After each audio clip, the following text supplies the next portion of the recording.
Hello, Travis here with another gear review. Today is December 29th. I'm out in the Great Smoky Mountains National Park. Weather's about 35 degrees and started sleeting again right now. It's been off and on, rain, sleet, snow, intermittent, so 35 degrees, 100% humidity, so it's a bit chilly out today. But I want to do a little gear review for you. Just recently picked up this Mountain Hardwear Ampato jacket. This is actually last year's model. I found it on clearance for probably 50-55% off. I picked it up because I actually needed it for an upcoming work trip that ended up getting postponed, so brought it out here today to give it a try. This jacket incorporates the Mountain Hardwear Dry Q Elite fabric. I'm very impressed with this jacket. I've worn it out in some pretty significant rain showers since I've gotten it, with zero leakage coming through. Today, you know, in this intermittent precipitation we've had today, I've had no issues with it, and it breathes incredibly well.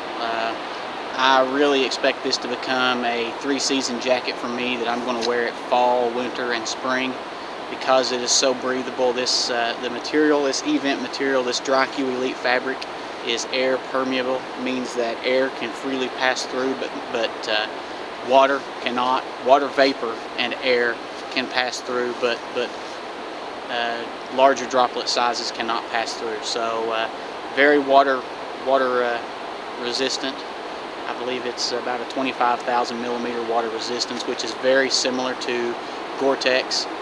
This is actually comparable to Gore-Tex Pro Shell, but in my opinion, a better material. There's a lot of other videos on YouTube you can look on for Event or Dry Q Elite versus Gore-Tex, and you'll see what I mean by the air permeability, in my opinion, surpassing the Gore-Tex Pro Shell. Today I've got on my Patagonia R1 underneath, and when I first started I was pretty chilly, so I threw on my R2 and I warmed up pretty quickly. But as a way of testing to see how breathable this jacket is, I left my R2 on and worked up a really good heat. And I mean, this thing has, I have really not sweated at all in this jacket. It's really maintained my core moisture level.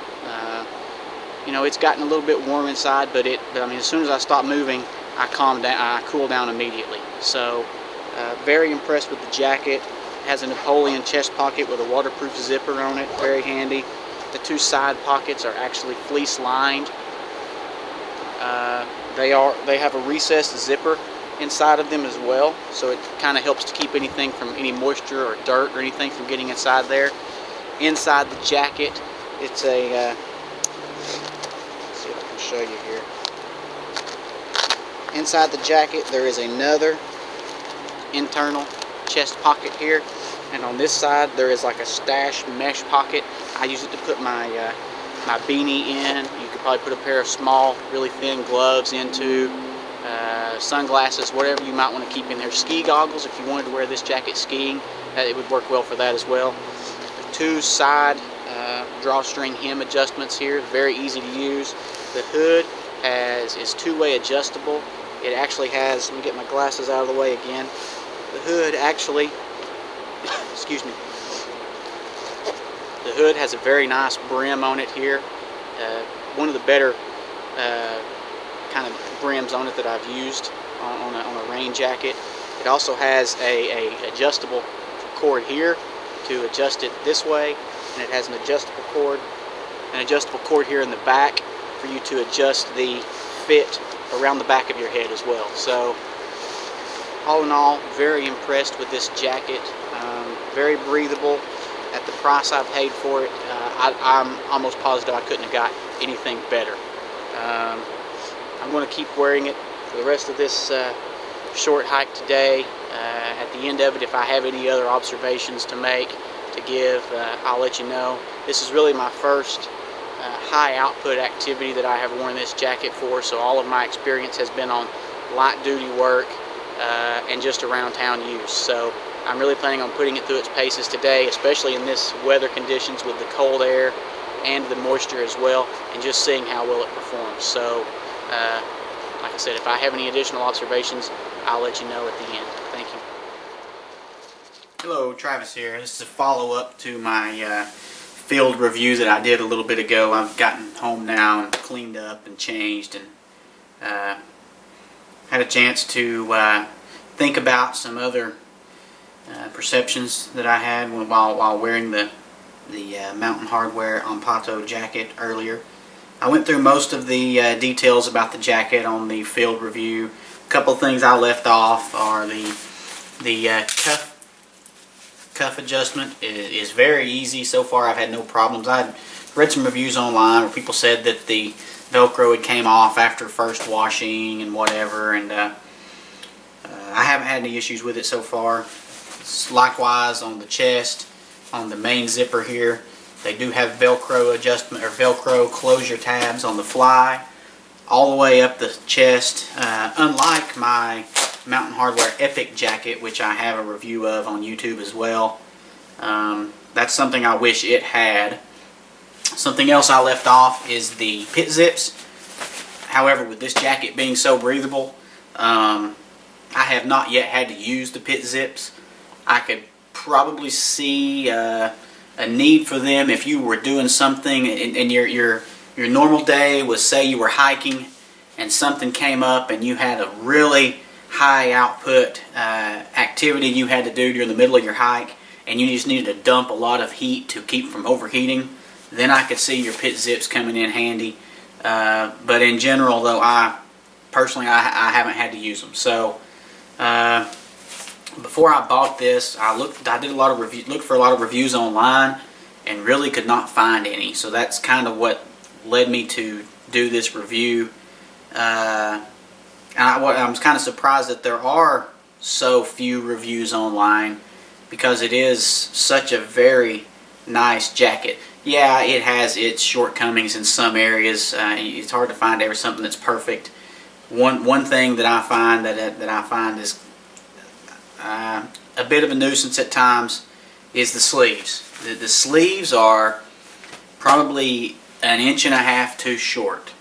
When you compare it to Marmot jackets, even my Mountain Hardwear Epic Patagonia clothing, the sleeves on this jacket for some reason are about 1 inch to 1.5 inches too short, or shorter than similar size jackets from other manufacturers and even from Mountain Hardwear. I also recently talked to a local dealer here in town, and he told me he had the exact same impressions, that he loved this jacket, but the reason he had not bought one yet is because the sleeves were too short. He says they have corrected that for 2013. I don't know. I would tell you that if you're looking at a jacket and you're interested in this one, go somewhere and try one on and see if it works for you. I'm kind of a short guy. You know, I'm 5'7", 5'8", you know, in that area, and about 165 pounds, and my arms are not incredibly long. So, you know, like I said, these sleeves are just a touch too short. The way I remedy that is I cinch down my cuff adjustment here. Is I just cinch it down really tight on top of my gloves, and that keeps my sleeves from riding up on me. So, just something to keep in mind. When I mentioned earlier too in the other video, I said this was going to be my 3-season jacket for fall, winter, and spring. Part of the reason for that is it's not very packable. Now, it's more packable than jackets that we had 10 years ago. Don't get me wrong there. It's still a much more compact jacket than what we used to have. The material on this is what sets it apart from everything else. However, it comes in around 1 pound 4 ounces, so 20 ounces give or take for this jacket. That is almost twice as much as my Mountain Hardwear Epic, which is a nylon shell, 2.5 layer nylon shell, I believe it is. However, this jacket is a 2-layer. You can see it's got the mesh lining in here. Extremely comfortable, very comfortable. This is, like I said before, one of the most comfortable jackets I've had, and it also should help with the durability of the jacket. So I have no concerns with that. The material, I don't know that you can see it here on this. Let me see if we can zoom in here on it. I don't know if you can actually see it or not. Doesn't look like my camera is wanting to focus. The material has a really unique pattern to it, and it's very comfortable to the touch. Anyway, there's really nothing I can say to explain how this material feels. You just need to go out and see one for yourself. So this pretty much wraps up what I had to my follow-up from my previous review. Go out and take a look at one. Feel free to leave a comment, feedback on my review, and I thank you for watching. Thanks.